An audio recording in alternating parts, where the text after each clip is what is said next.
So Mubarak, thank you for joining us. It's a pleasure. Yeah. So to start with, maybe Mubarak, can you tell us a little bit of the story about KLC? Just a quick story of how KLC started, what happened, and where we are today. Fantastic. Good morning, everyone. It's a pleasure to be here, and thank you for the introduction, Najib.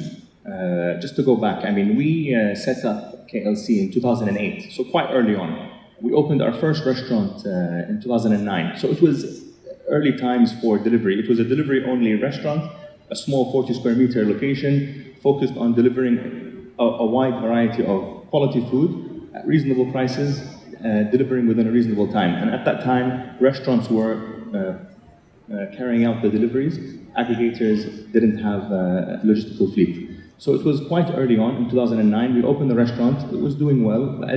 As you know, the majority of the food scene at the time was focused on opening up dine-in locations, takeaway locations in malls, in outdoor malls, and it was very early for delivery.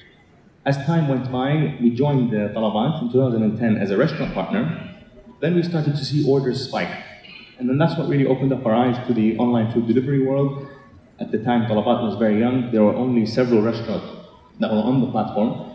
We joined. We then decided as a family to acquire Talabat in 2010, and that really set the future of KLC forward.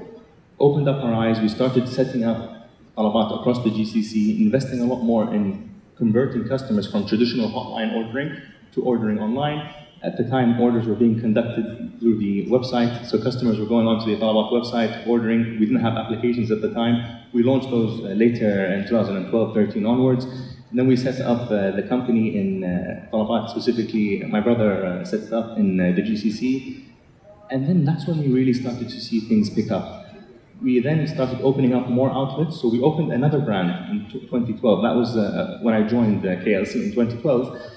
And then we started to see the customer demand increase. So as the number of restaurants started to understand, we're talking about specifically in Kuwait, UAE, it was quite early days at the time. A lot of people started to invest more in converting their customers from ordering via their hotline to online. So, and then 2012, 13, 14, I think that was the huge transition that we saw. Restaurants were still doing their deliveries.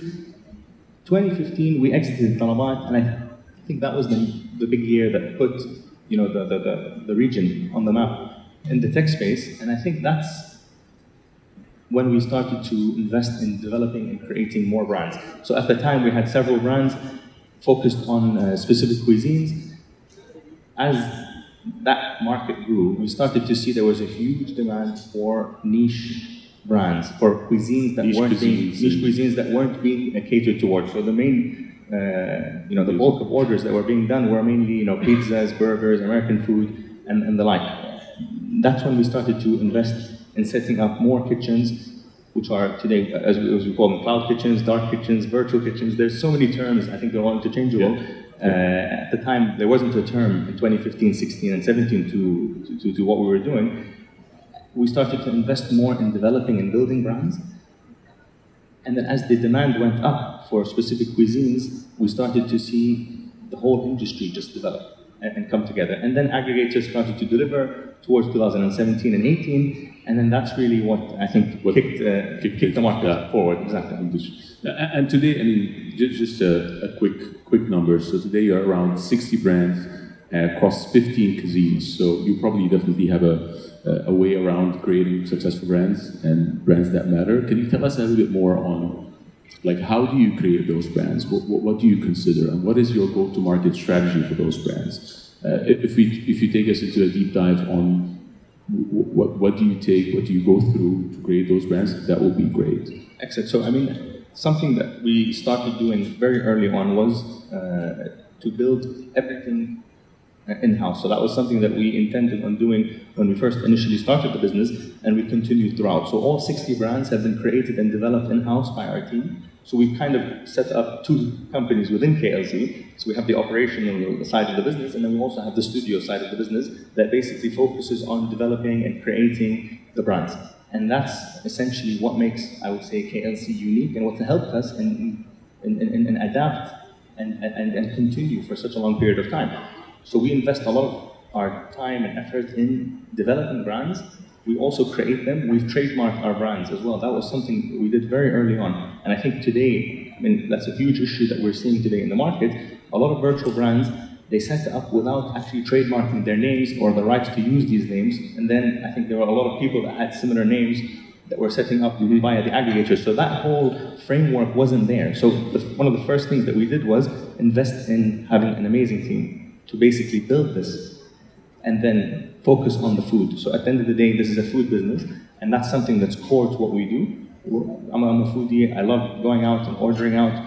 It's something that I'm extremely passionate about. Our team is passionate about. I mean, putting all the tech aside, it is a food business. It's a restaurant. It's an emotional experience, and I think that's something that we need to always remember and take into consideration.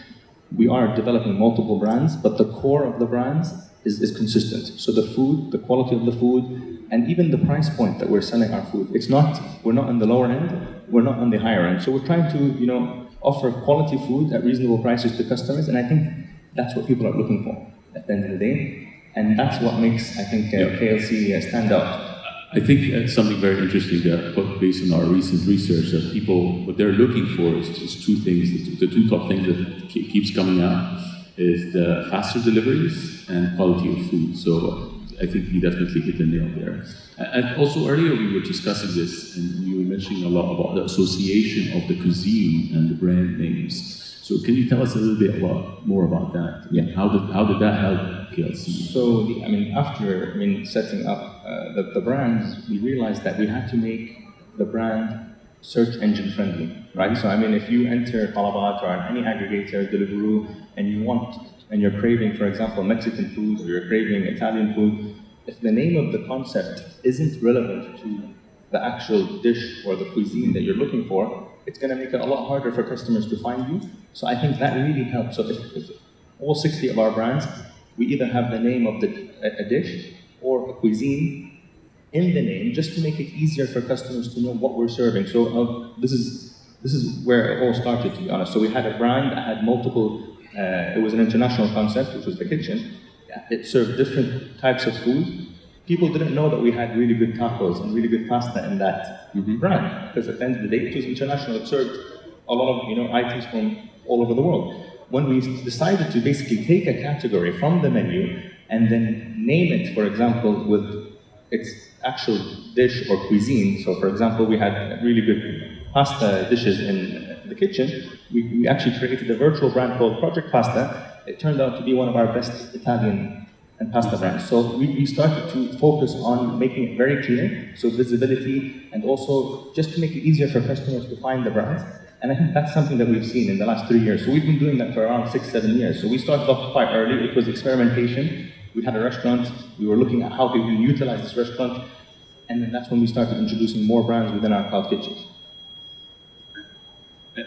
And also, so you're operating 24 hours, right? So you have 24 hours operations, 100,000 orders. So can you tell us a bit more of the 24 hours concept? How does that help you? And what technology did you use to make that sustainable or efficient? At the end of the day, I understand that a single restaurant cannot operate 24 hours, that will exhaust. Efficient as possible. We started to operate all of our brands throughout the day, and we have different brands that cater for different times of the day. And I think that's what really made our operation much more efficient and allowed us to basically become and turn profitable as a business. So I think that's what a lot of cloud kitchens are marketing, that it is a much more efficient operation. But the thing is, if you have a lot of one cuisine or a lot of one type of dish in a kitchen, it's very difficult to basically sell burgers at 7 and 8 a.m. So what we do is we try to deliver throughout the day with all of our brands and utilize the space, utilize all the team members that are in the location to cater for people at different times and different tastes and different preferences. And that's really how and why we created so many brands to cater for all the different times and occasions throughout the day. And I think 24-hour delivery actually started off when we were at Talabat. We were trying to convince restaurants to operate 24 hours because there was a gap. So a lot of restaurants used to close at 11 p.m. and then they pushed it to 12 a.m. and then so on and so forth. And then until we started to see that basically there was a huge demand. So midnight is actually a time that not a lot of restaurants, except the QSR restaurants, were catering towards. So I think once the quality restaurants that never used to deliver, started delivering 24 hours, it created a demand. And I think that's exactly what happened. And to this day, we have all of our kitchens operating 24 hours across all countries, in Kuwait, Dubai, and Qatar. Nice. And talking more about like the cloud kitchen model, it's all about scalability, it's all about expansion. And I'd like to touch on your expansion methodology, expansion plans, expansion approaches, and what is the best practices that you guys use to expand? I mean, today you're around 500 team members, 20 kitchens, and you expanded through UAE, you expanded through Qatar recently. So what is the best practices for a healthy expansion to make sure that whatever you did great in Kuwait, that you replicate that across all? So, I mean, in 2016 specifically, we basically met with a franchise consultant. The idea was to franchise the business model across the world. And this was quite early on. We had multiple brands, and it was still, we were trying to understand exactly how this business model works. There wasn't a term used. I couldn't tell somebody cloud kitchen because that term wasn't around in 2016 and 17. As soon as, people started to understand virtual brands more. And then this was pre-COVID, so around 2018 and 18 and 19, there was a lot of money that was being invested in this space, and then that's really what I think opened up everybody's eyes to the industry. Mm-hmm. Our main expansion, plan really started in 2022. So we basically decided after COVID to expand across in Dubai and Qatar. We opened in Dubai with a strategic kitchen operator in 2020. That went really well. We have a very good relationship with that kitchen operator. But then we decided in 2022 to basically take on the expansion on our own. And the first thing that we did was we made sure that the unit economics made sense in our home market in Kuwait. So we've been operating for 10 years.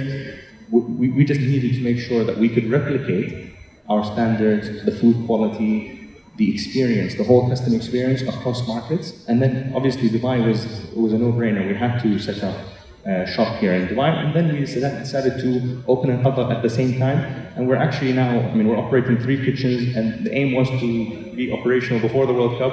And alhamdulillah, we were able to achieve that. Good luck.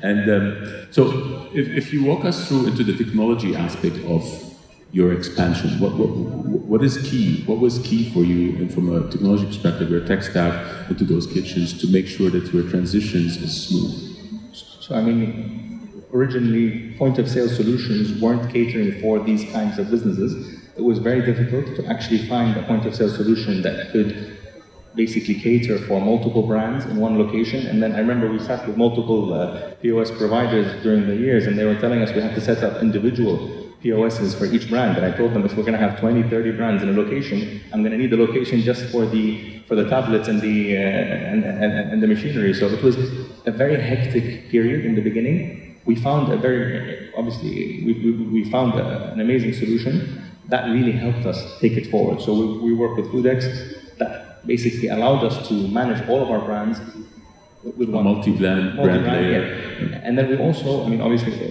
integrators also during that same period. Deliverect, we also work with Deliverect, and I think that made life a lot easier. The integration between aggregator and POS, I think, is a massive move in the right direction. And the benefits plus the ecosystem, like the full ecosystem. And the whole ecosystem, I think, as a whole, so aggregator, POS, integrators, and the whole food ecosystem, I think, coming together in the last 3-4 years has made a massive difference, in my opinion. And so we have 4 minutes left. I'd like to ask you 2 questions for the last 2 minutes, and then we can open to everybody if they have any questions. So you touched on earlier about customers, they want quality food, right? And at the right price. So what is your strategy to, like in the market, to get that perfect balance, the right price and the right quality of food to attract those customers? What do you think is the best practices that virtual kitchens should do anyway? I think that because it's a virtual brand, your menu is essentially your shop.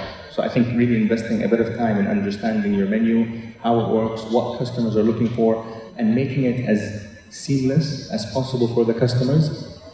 Many years back, it was very difficult to find restaurants that had add-on or even like recommend, if you wanted to add a note to a specific dish, usually restaurants weren't following that. So I think with time, people are trying to replicate that dine-in takeaway experience online, and I think the whole ecosystem has come together and it made it a lot easier now.